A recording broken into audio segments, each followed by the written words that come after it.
ସକାଳୁ ବାସି ମୁହଁରେ ମାତ୍ର 3 ଥର ପଢ଼ି ଦିଅନ୍ତୁ ଏହି ଗୋଟିଏ ମନ୍ତ୍ର।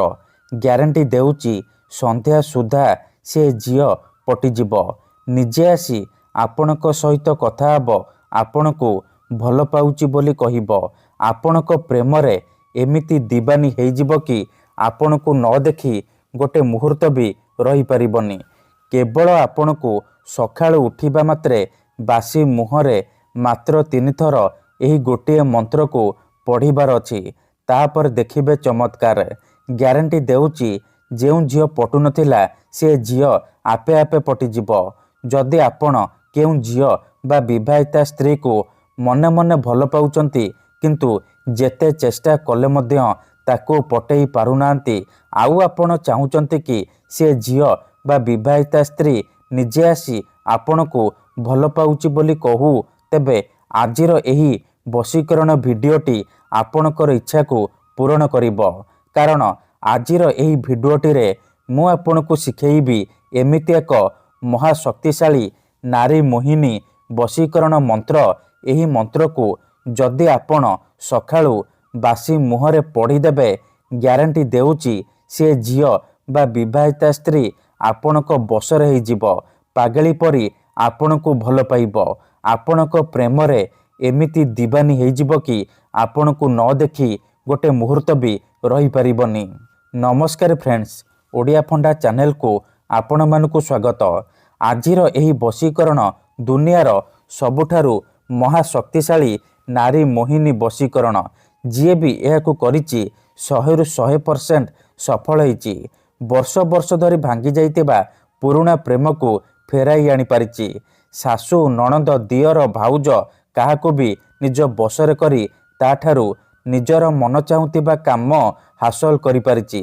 ତେଣୁ ଆପଣ ବି ବିଶ୍ୱାସର ସହିତ ଗୋଟିଏ ଥର କରିକି ଦେଖନ୍ତୁ। ତାପରେ ଦେଖିବେ ଚମତ୍କାର କିପରି ସେହି ସମୟଠାରୁ ସେ ଝିଅ ବା ସ୍ତ୍ରୀ ଆପଣଙ୍କ ପ୍ରେମରେ ଦିବାନୀ ହେଇଯିବ। ପାଗଳି ପରି ଆପଣଙ୍କୁ ଭଲ ପାଇବାକୁ ଲାଗିବ। ଆପଣଙ୍କୁ ଛାଡ଼ି ଗୋଟେ ମୁହୂର୍ତ୍ତ ବି ରହିପାରିବନି। ତେବେ ଏହି ବଶୀକରଣ ଆପଣ କିପରି କରିବେ, କେମିତି କରିବେ, ମୁଁ ଆପଣଙ୍କୁ ଶିଖେଇବି। ସମ୍ପୂର୍ଣ୍ଣ ପ୍ରୟୋଗ ବିଧି ଠିକ୍ ଭାବରେ ଶିଖେଇବି। ଜାଣିବା ପାଇଁ ଆପଣ ଭିଡ଼ିଓଟିକୁ ମୂଳରୁ ଶେଷ ପର୍ଯ୍ୟନ୍ତ ଧ୍ୟାନ ସହିତ ଦେଖନ୍ତୁ। ତେବେ ଯାଇକି ଆପଣ ସମ୍ପୂର୍ଣ୍ଣ ପ୍ରୟୋଗ ବିଧି ଜାଣିପାରିବେ। ଅଧାରୁ ଛାଡ଼ିକି ପଳେଇଲେ କିମ୍ବା କାଟି କାଟି ଦେଖିଲେ ଆପଣ କିଛି ବି ବୁଝିପାରିବେନି। ପରେ କମେଣ୍ଟ କରିବେ, ଗୁରୁଜୀ ଆପଣଙ୍କର ବଶୀକରଣ କାମ କରୁନି। ଦେଖନ୍ତୁ, ବଶୀକରଣ ବିଧି ଜାଣିବା ପୂର୍ବରୁ ମୋର ଗୋଟିଏ ଛୋଟିଆ ଅନୁରୋଧ ଶୁଣି ନିଅନ୍ତୁ। ଯେଉଁପରି ଆପଣ ଭଗବାନଙ୍କୁ ମାନୁଛନ୍ତି, ଭଗବାନଙ୍କ ଉପରେ ବିଶ୍ୱାସ ରଖିଛନ୍ତି, ନିଜର ସବୁ ଦୁଃଖ କଷ୍ଟ ଅସୁବିଧା ଭଗବାନଙ୍କୁ ଜଣାଉଛନ୍ତି, ଯଦି ସେ ଅସୁବିଧାର ସମାଧାନ ନ ହେଲା ତାର ମାନେ ନୁହେଁ କି ଭଗବାନ ନାହାନ୍ତି। ସେହିପରି ମନ୍ତ୍ରତନ୍ତ୍ର ହୁଏ, ବଶୀକରଣ କାମ କରେ, କିନ୍ତୁ ଏହାକୁ ଆପଣଙ୍କୁ ସିଦ୍ଧ କରିବାକୁ ପଡ଼ିବ। ପ୍ରୟୋଗ ବିଧିକୁ ଠିକ୍ ଭାବରେ କରିବାକୁ ପଡ଼ିବ। ତେବେ ଯାଇ ମୁଁ ଆପଣଙ୍କୁ ଗ୍ୟାରେଣ୍ଟି ଦେଉଛି ଆପଣ ଯେଉଁ ଝିଅ ବା ସୁନ୍ଦରୀ ଭାଉଜକୁ ପଟେଇବାକୁ ଚାହୁଁଛନ୍ତି ତାକୁ ଅତି ସହଜରେ ପଟେଇ ପାରିବେ। ତାକୁ ନିଜ ବଶରେ କରି ତାଠାରୁ ନିଜର ମନ ଚାହୁଁଥିବା କାମ ହାସଲ କରିପାରିବେ। ତେବେ ବଶୀକରଣ କରିବା ପୂର୍ବରୁ ବଶୀକରଣ ବିଷୟରେ କିଛି ଜାଣି ରଖନ୍ତୁ।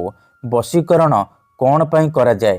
ଯେତେବେଳେ ଆପଣ କାହାକୁ ନିଜଠାରୁ ଅଧିକ ଭଲ ପାଉଛନ୍ତି, ତା ବିନା ବଞ୍ଚିପାରିବେନି ଭାବୁଛନ୍ତି, ତା ପଛରେ ଗୋଡ଼େଇ ଗୋଡ଼େଇ ଥକିଗଲେଣି, ହେଲେ ସେ ଝିଅ ବା ସ୍ତ୍ରୀ ଆପଣଙ୍କୁ ଭାव ଦେଉନି, ଆପଣଙ୍କୁ ଅଣଦେଖା କରୁଛି, ସେତେବେଳେ ଆପଣ ବଶୀକରଣ କରିପାରିବେ।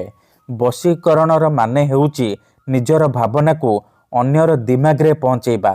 ନିଜର ଭଲ ପାଇବାକୁ ଅନ୍ୟର ଦିମାଗରେ ପହଞ୍ଚେଇବା ମାନେ ସେ ଝିଅ ବା ସ୍ତ୍ରୀର ଦିମାଗରେ ପହଞ୍ଚେଇବା। ତେଣୁ ମୋର ଆପଣମାନଙ୍କୁ ଅନୁରୋଧ କି ମନରେ କୌଣସି ଖରାପ ଉଦ୍ଦେଶ୍ୟ କିମ୍ବା କୌଣସି ଖରାପ କାମ ପାଇଁ ଆପଣ ଏହି ମନ୍ତ୍ରକୁ ପାଠ କରିବେନି। କାହିଁକି ନା ଏହି ବଶୀକରଣ ସବୁଠାରୁ ସହଜ କିନ୍ତୁ ମହାଶକ୍ତିଶାଳୀ ନାରୀ ମୋହିନୀ ବଶୀକରଣ। ଏହି ମନ୍ତ୍ରକୁ ଯଦି ଆପଣ ସକାଳୁ ଉଠିବା ମାତ୍ରେ ବାସି ମୁହଁରେ ପଢ଼ିଦେବେ, ସେପଟେ ସେ ଝିଅ ବା ବିବାହିତା ସ୍ତ୍ରୀ ଆପଣଙ୍କ ଆଡ଼କୁ ଆକର୍ଷିତ ହେବାକୁ ଲାଗିବ, ବିଚଳିତ ହୋଇ ଉଠିବ। ଯେପର୍ଯ୍ୟନ୍ତ ଆପଣଙ୍କୁ ଦେଖିନି, ଆପଣଙ୍କ ସହିତ ସମ୍ପର୍କ ରଖିନି, ସିଏ ଖାଲି ଛଟପଟ ହେବ। ତେଣୁ ଯଦି ଆପଣ ଏହି ବଶୀକରଣ କରିବାକୁ ଚାହୁଁଛନ୍ତି, ସେ ଝିଅ ବା ବିବାହିତା ସ୍ତ୍ରୀକୁ ପଟେଇବାକୁ ଚାହୁଁଛନ୍ତି, ତାକୁ ନିଜ ବଶରେ କରି ତାଠାରୁ ନିଜର ମନ ମୁତାବକ କାମ ହାସଲ କରିବାକୁ ଚାହୁଁଛନ୍ତି, ତେଣୁ ମୋର ଆପଣମାନଙ୍କୁ ଅନୁରୋଧ କି ଆପଣ ଭିଡ଼ିଓଟିକୁ ଶେଷ ପର୍ଯ୍ୟନ୍ତ ଦେଖନ୍ତୁ। ବିଧିଟି ଜାଣିବା ପୂର୍ବରୁ ଯଦି ଆପଣ ଆମ ଚ୍ୟାନେଲକୁ ପ୍ରଥମ ଥର ଆସିଛନ୍ତି, ତେବେ ଦୟାକରି ଚ୍ୟାନେଲକୁ ସବସ୍କ୍ରାଇବ୍ କରି ପାଖରେ ଥିବା ବେଲ୍ ଆଇକନ୍କୁ ମଧ୍ୟ ଦବାଇ ଦିଅନ୍ତୁ, ଯାହାଦ୍ୱାରା ଆମେ ଯେଉଁ ବି ଭିଡ଼ିଓ ଅପଲୋଡ଼ କରିବୁ ସର୍ବପ୍ରଥମେ ଆପଣ ଦେଖିପାରିବେ। ମନେ ରଖନ୍ତୁ, ଏହି ବଶୀକରଣ ବିଧିକୁ ଆପଣ କେଉଁ ବି ବାରରେ କରିପାରିବେ, କିନ୍ତୁ ଯେବେ ବି କରିବେ ସକାଳୁ ବାସି ମୁହଁରେ କରିବେ। ବିନା ହାତ ଗୋଡ଼ ମୁହଁ ଧୋଇ ସକାଳୁ ବାସି ମୁହଁରେ କରିବେ। ପ୍ରଥମେ ଆପଣ କ'ଣ କରିବେ, ଯେତେବେଳେ ରାତିରେ ଶୋଇବା ପାଇଁ ଯିବେ, ଗୋଟିଏ ଗ୍ଲାସରେ ଚିନି ପାଣି ଆଣିବେ। ତାପରେ ସେ ଚିନି ପାଣିର ଗ୍ଲାସକୁ ନିଜ ସାମ୍ନାରେ ରଖିବେ, ଆଉ 7 ଥର ସେ ଝିଅ ବା ସ୍ତ୍ରୀର ନାମ କହିବେ ଯାହାକୁ ଆପଣ ବଶରେ କରିବାକୁ ଚାହୁଁଛନ୍ତି। ପ୍ରଥମେ ଆପଣ ତାକୁ ମନେ ମନେ ଭାବିବେ, ତାର ମୁହଁକୁ ନିଜ ମନରେ ଭାବିବେ। ତାପରେ 7 ଥର ସେ ଝିଅ ବା ସ୍ତ୍ରୀର ନାମ କହି ପାଣି ଗ୍ଲାସରେ 3 ଥର ଫୁଙ୍କିଦେବେ। ତାପରେ ସେ ପାଣି ଗ୍ଲାସକୁ ଖଟ ତଳେ ରଖିକି ଶୋଇପଡ଼ିବେ। ଯଦି ଆପଣ ଖଟରେ ଶୋଉନାହାନ୍ତି, ତଳେ ଶୋଉଛନ୍ତି, ତେବେ ଆପଣ ସେ ପାଣି ଗ୍ଲାସକୁ ନିଜର ମୁଣ୍ଡ ପାଖରେ ରଖିକି ଆପଣ ଶୋଇପଡ଼ିବେ।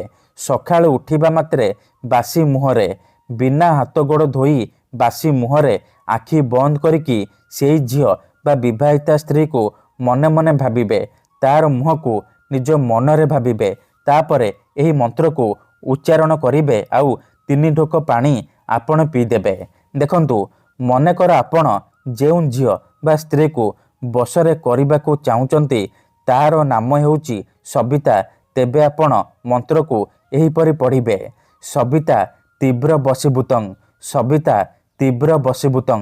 ଥରେ ଆପଣ କହିବେ ସବିତା ତୀବ୍ର ବଶୀଭୂତଂ, ଗୋଟିଏ ଢୋକ ପାଣି ଆପଣ ପିଇଦେବେ।